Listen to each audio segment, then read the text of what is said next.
Bienvenidos a un nuevo episodio de Bahía Talks, un podcast del Centro de Estudios Económicos Sociales. Hola estimados amigos, les saluda Pablo Velázquez en un nuevo episodio de Bahía Talks. Como saben, este es un podcast del Centro de Estudios Económicos Sociales inspirado en las conversaciones que nuestro fundador Manuel F. Ayau sostenía frecuentemente en su casa de Amatitlán con amigos, intelectuales y familia. Ahora que nos acercamos a la Navidad, una época que invita naturalmente a la reflexión, creo que vale la pena detenernos a pensar en algo que muchas veces algunos o damos por sentado o en otros casos algunos ignoran completamente. Y esta es la profunda conexión que existe entre la tradición judío-cristiana y el liberalismo clásico. Y para comentar sobre esta conexión, hoy nos acompaña nuestra querida Carol Ríos de Rodríguez, que además de ser una gran amiga de la libertad, ha sido miembro del Consejo Directivo del CES por muchos años, súper colaboradora y a quien admiramos muchísimo entre los jóvenes del CES. Bienvenida, Carol. Muchísimas gracias, Pablo. ¿Qué tal? Bien, gracias. Mira, como sabes, o sea, en el liberalismo y específicamente en el CES, pues afirmamos que los derechos fundamentales de la persona son la vida, la libertad, la justicia y la propiedad privada. Pero ¿de dónde vienen estos derechos?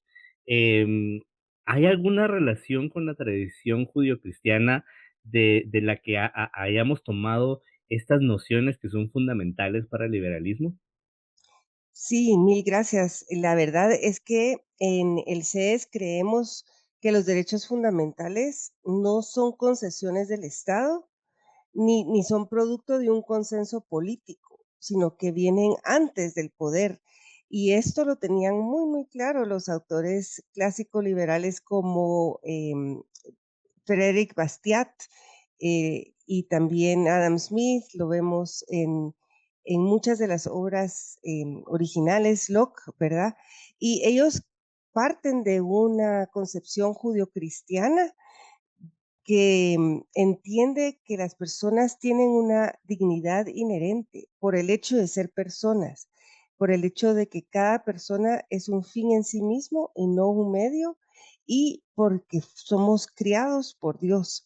Y entonces, a partir de esa concepción, surge el concepto de estos derechos que esgrimimos frente a los demás y que respetamos también para los demás. Tienen los derechos entonces un valor intrínseco, ¿verdad? Y algo que no nos lo puede quitar un gobierno arbitrariamente. Claro, como que tenemos estos derechos que son dados a nosotros y que nadie nos lo puede quitar, ni siquiera la soberanía de la mayoría, ¿verdad? Así es. Y mira, una pregunta, tú sabes que yo soy apasionado del CES y algo que a mí me llama la atención es que en su ideario y en los 10 puntos que busca el CES avanzar, el primero es justamente el que hablamos, de que los derechos de las personas, de su vida, su libertad, la justicia y la propiedad privada. Pero el número 2 es algo que a mí me ha llamado siempre la atención y es que el ideario del CES sostiene que la base de la armonía en las relaciones humanas radica en los principios morales del cristianismo y no solo en el estricto cumplimiento de la ley. Y mira que es bien importante que lo ponen en el punto número 2, pero me surge la pregunta, ¿por qué la ley por sí sola no es suficiente para garantizar esta convivencia social, pacífica, libre que buscamos los que defendemos la sociedad libre? Pues sí, definitivamente la ley es indispensable, pero no es suficiente.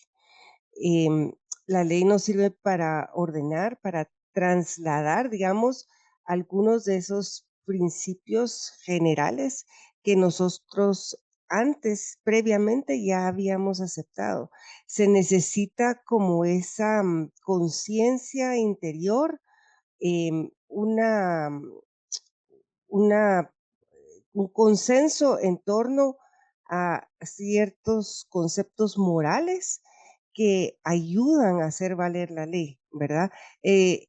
Nosotros estamos aquí en Guatemala muy conscientes de que puede haber un sistema de leyes, de legalidad, que puede estar vacío de contenido moral y eso conduce a corrupción, abusos al prójimo, desprecio por la verdad. Entonces, los principios morales realmente son los que hacen, son la goma de la sociedad y son como unos supuestos que hacen que la ley funcione.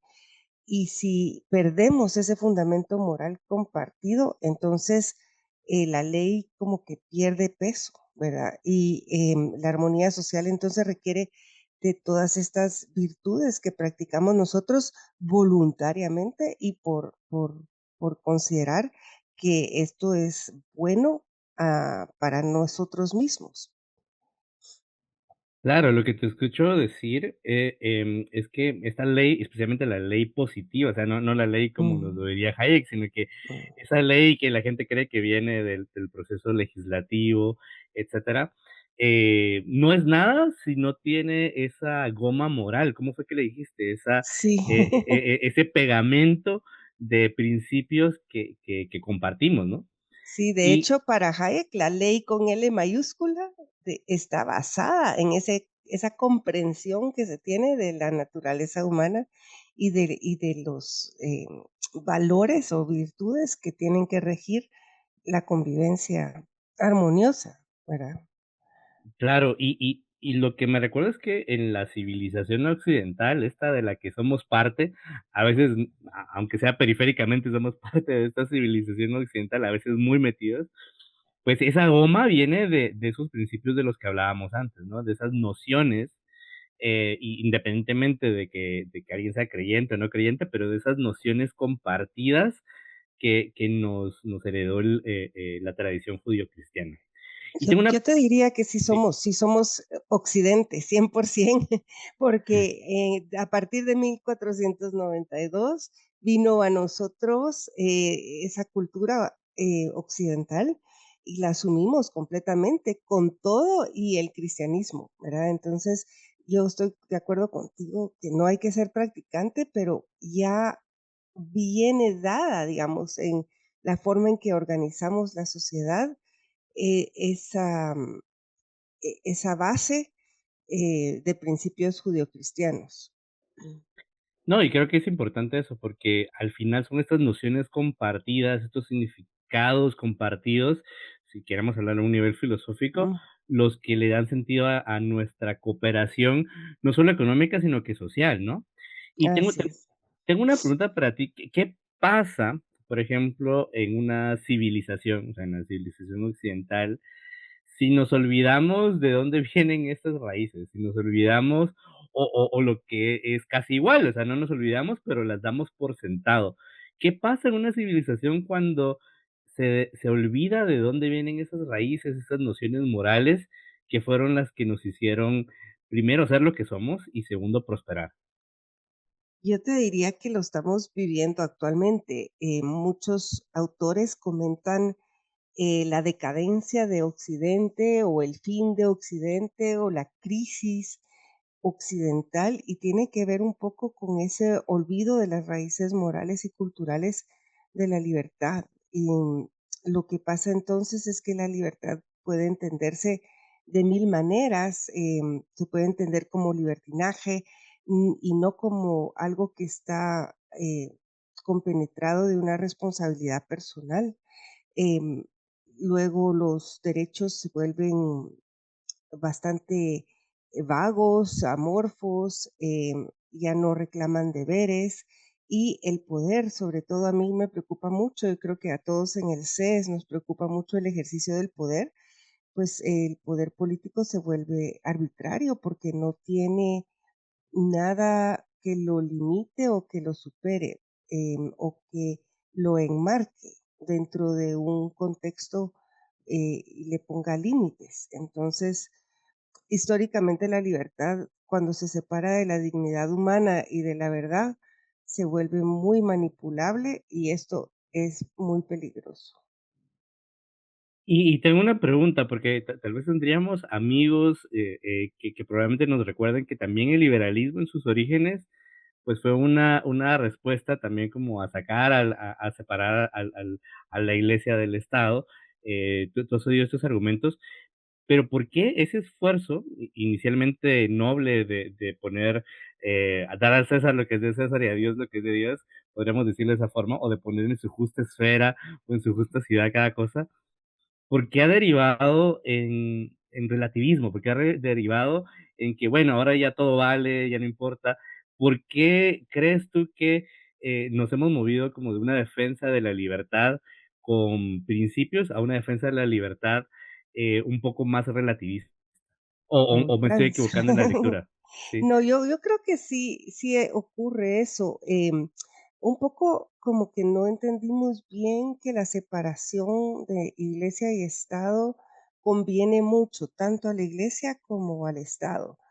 Son 2 esferas bien diferentes en la vida de las personas, que se complementan, que se ayudan, pero la verdad es que es importantísimo, em para la iglesia también, siento yo, no estar involucrada en consideraciones de poder político temporal. Y creo que eso es parte de lo que pasó históricamente, que de alguna forma ofende o molesta o es cuestionado por personas que creen mucho en la libertad. Em, yo creo que eso aparte, eh, las raíces, digamos, judio-cristianas a nivel valores, a nivel moral, se han también desvanecido o debilitado por el advenimiento de filosofías modernas como, ¿verdad? Como, por ejemplo, la teoría de Michel Foucault o de Derrida, que traen estas consideraciones de que ya todo es relativo, todo depende de mi verdad, tu verdad, y eso ha venido también a limar, digamos, las bases objetivas de la libertad. Claro, y hablando de personas que amaban muchísimo la libertad, pues me viene a la mente nuestro querido Manuel Ayau, que fue fundador y que inspira estos Bahía Talks, y fue fundador, perdón, del CES y de la UFM. Y por cierto, estamos a pocos días, ahorita estamos en diciembre de dos mil Es su cumple. veinticinco y estamos a pocos días de su cumpleaños y además del centenario de su nacimiento. Y mira, ahora que estábamos hablando de esto, me recuerdo de una de sus frases más famosas y que a mí son las más queridas, y es aquella que dijo al inaugurar el nuevo campus de la universidad, que a mí sí me encanta, y que dice que pasa adelante quien ame la verdad, la libertad, la justicia, que yo me recuerdo son como valores bastante relacionados con la filosofía eh, pues clásica, pero también judio-cristiana. Vemos a Santo Tomás hablando de estos valores, el tríptico, eso es lo que ahí es verdad, bondad y justicia, pero vemos esa noción ya ahí en su pensamiento. Pero por lo que me recuerdo de esta frase, es que justamente unos momentitos, o sea, unos 10 segundos antes de echarse esta super invitación para que todo entre a la UFM, Muso menciona algo que a mí me hace reflexionar muchísimo. Él decía que el medio que él y sus amigos y los donantes, tanto del CES como del UFM, han escogido para lograr la prosperidad pacífica de todos los guatemaltecos es, y te lo leo acá, dice, la formación de futuros líderes intelectuales para que no solo adquieran destreza profesional, sino que también comprendan y aprecien el valor de los principios de la civilización judio-cristiana que se basa en la libertad y la dignidad del ser humano, porque no hemos hablado también de ese elemento de la dignidad. Tú que tuviste el lujo, el honor de haber conocido a nuestro querido Muso, ¿por qué crees que Manuel Ayau y sus amigos consideraban tan importante comprender y apreciar, que son dos verbos muy activos, los Ujú. valores judio-cristianos como pilares esenciales para construir una sociedad libre? Sí, yo me acuerdo mucho a Musso decir que la batalla que tenemos no es meramente económica, no solo tenemos que hacer una defensa del mercado libre, sino que es una batalla esencialmente moral. Yo creo que él entendía mucho que el verdadero guerrero, digamos, de la libertad tiene que persuadir a las personas a su alrededor sobre la superioridad moral y ética de la sociedad libre. No basta con tener buenas ideas económicas y tener buenas instituciones formales, hay que tener una cultura moral de verdad que limite el poder desde dentro de las personas. Y él quería trasladar eso a los estudiantes de la Marroquín y a todas las personas que se acercaban al CES. Yo creo que los fundadores del CES todos tenían muy claros esas raíces judio-cristianas de la sociedad occidental, practicaban en su vida personal los valores, eran personas rectas, honestas, trabajadoras, y creo que trataban de dar con su ejemplo y con sus enseñanzas eh, a las nuevas generaciones ese mensaje, ¿verdad? Tenemos que hacernos responsables de nuestras vidas y poner límites éticos al poder y, y de verdad construir esta sociedad para la libertad, para personas libres. Totalmente. Y mira, algo que me hace reflexionar lo que tú me dices es lo adelantado que estaba Musco a su época, porque, y específicamente porque este discurso lo da cuando abre la UFM, él y los amigos alrededor del CES que fundan esta universidad, y lo hace en una universidad que hoy en día me doy cuenta que las universidades en general, y específicamente en Europa, se han convertido casi que en una fuente de duda o de crítica, que a veces es necesario, es muy necesario, la verdad, pero aquí sí una crítica destructiva de esos mismos valores que sostienen a la civilización. Y lo veo ahorita en noticias de hoy en día, en noticias de esta semana, en algo tan simple como los mercados de Navidad, en que hasta ya da vergüenza usar la palabra Navidad y se le pone como Winter Wonderland con ese afán de, uno, no ofender, dos, tener una sociedad multicultural y ecuménica, pero al final, ¿cuál es el costo? Porque siempre hay un costo de oportunidad en todas estas decisiones. ¿Qué pasa cuando uno se avergüenza de ese pegamento moral de su propia civilización? Creo que lo vamos a ver muy pronto, lo que pasa, no se me augura algo bueno, pero tal vez mi pregunta para ser un poco más optimista es, ¿cómo podemos hacer que más personas comprenden y aprecien estos valores en lugar de despreciarlos?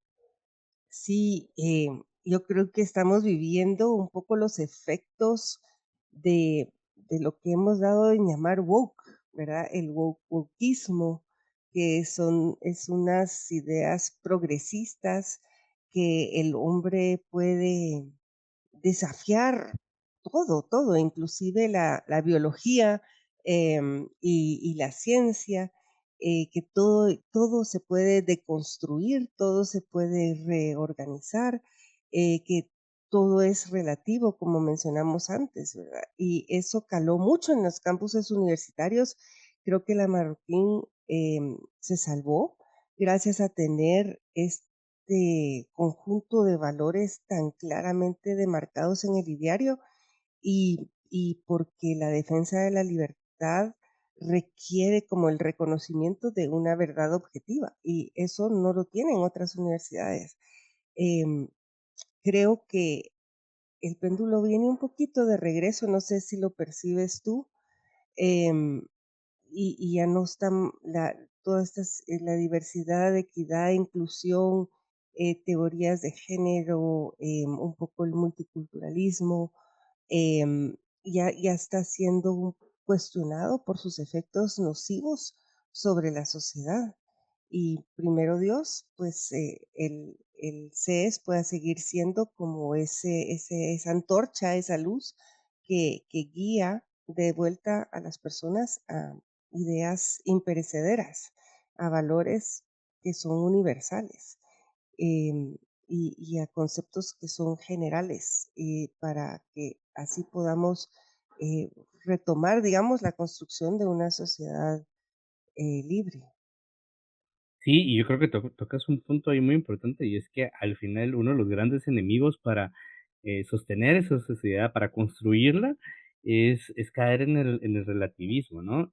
Mm, Y algo que me llama la atención de lo que hablas sobre el movimiento woke es que, recientemente creo que contigo comentamos de este libro de Dominion, donde traza la sí, historia del cristianismo, y parece como que este mismo movimiento woke parece que toma como algunas de estas nociones, como la compasión, preocuparse por los pobres, etcétera, pero la lleva a un extremo que resulta ya contraproducente para lo mismo. Es como que es una exageración, sin fundamento, ¿no? Porque como ya se han olvidado los orígenes, entonces se exagera sin el debido, límite. Y si a eso le metes como el tema de la soberanía democrática y creer que todo viene del pueblo y de la mayoría, pues entonces tienes un cóctel ahí fulminante para la misma sociedad y para la misma civilización que promueve estos valores que son muy loables, ¿no? La compasión, el mm. respeto a los demás, tratar de tener igual trato ante la ley, etcétera. Sí, de hecho, tú me presentaste el libro Dominion a mí.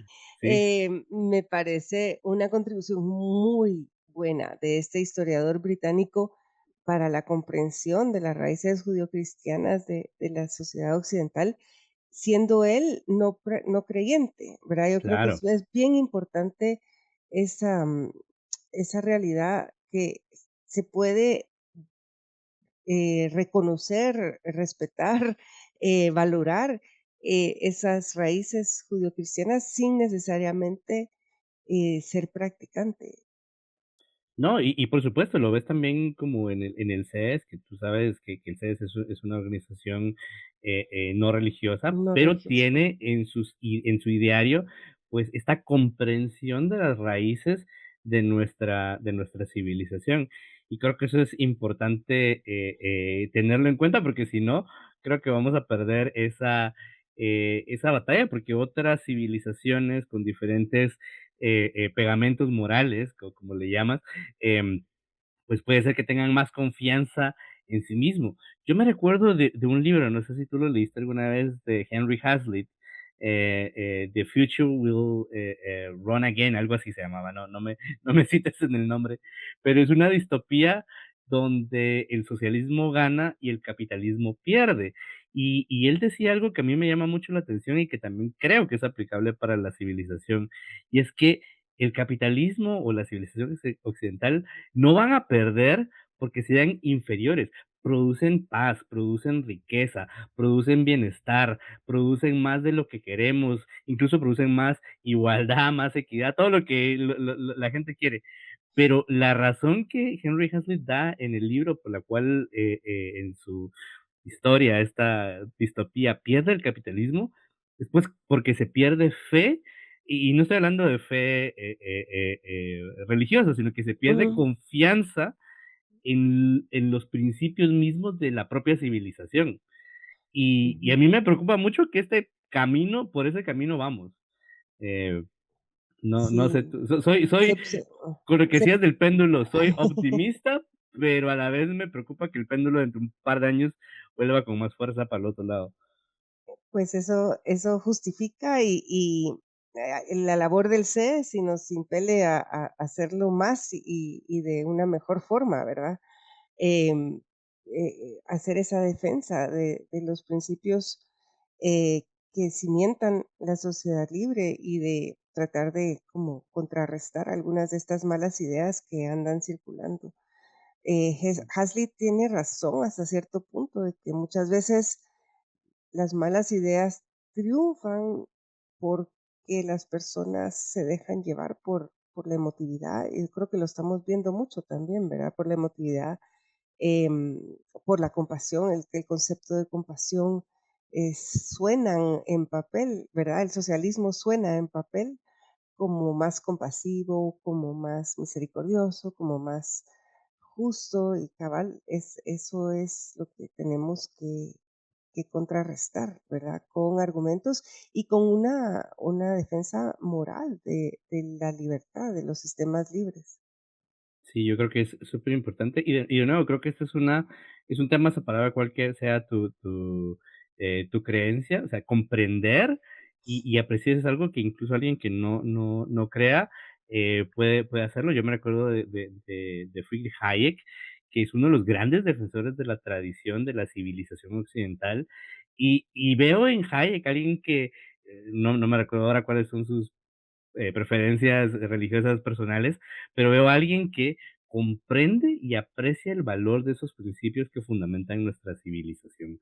Y también creo que Muso también es otra de estas personas que comprenden y aprecian. Es que sigo repitiendo esas palabras porque son las palabras que usó Manuel Ayau, porque al final este es el medio que él considera que es el necesario para lograr la prosperidad pacífica de Guatemala.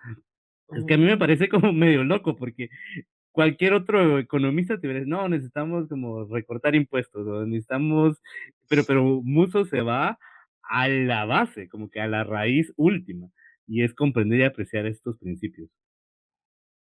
Súper de acuerdo contigo. Yo creo que, como dijiste tú, Musso, se adelantó un poco a los tiempos, ¿verdad? Y creo que gente como Hazlitt y Hayek y Mises ni se imaginaron lo que es, se nos ha venido encima en cuanto a la descomposición, creo yo, de los valores y, Sí, ¿verdad? Lo tenían como algo dado, como que eso existía y que iba a existir, ¿verdad? Esa base para la sociedad, pero la hemos perdido aún más de lo que ellos imaginaron. por supuesto. Claro, se nos está terminando el tiempo, pero ya Ujú. para cerrar, ¿qué mensaje te parecería, relevante transmitir justamente en estas fechas de Navidad, en la que reflexionamos sobre el nacimiento de Jesús, sobre estas tradiciones, a veces populares, a veces fundamentales, y sobre la relación entre libertad, responsabilidad y cristianismo? ¿Qué invitarías a nuestros oyentes para que reflexionaran en estos días que nos quedan de diciembre?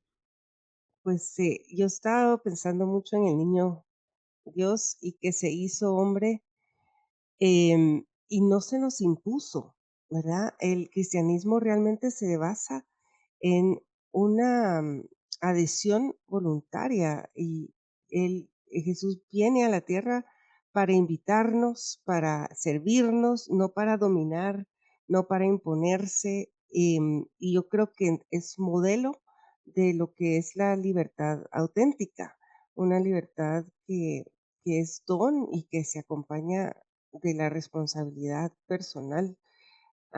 Yo creo que la libertad de verdad eh, encuentra tierra fértil, digamos, cuando reconocemos la dignidad del otro, cuando asumimos la responsabilidad por nuestras decisiones, cuando entendemos que el amor y la verdad no son impuestos y tampoco son contradictorios, ¿verdad? Solo y este tiempo es como de reflexionar mucho también en nuestras relaciones de no solo con Dios, sino en interpersonales con nuestros familiares y de tratar de mm, comunicar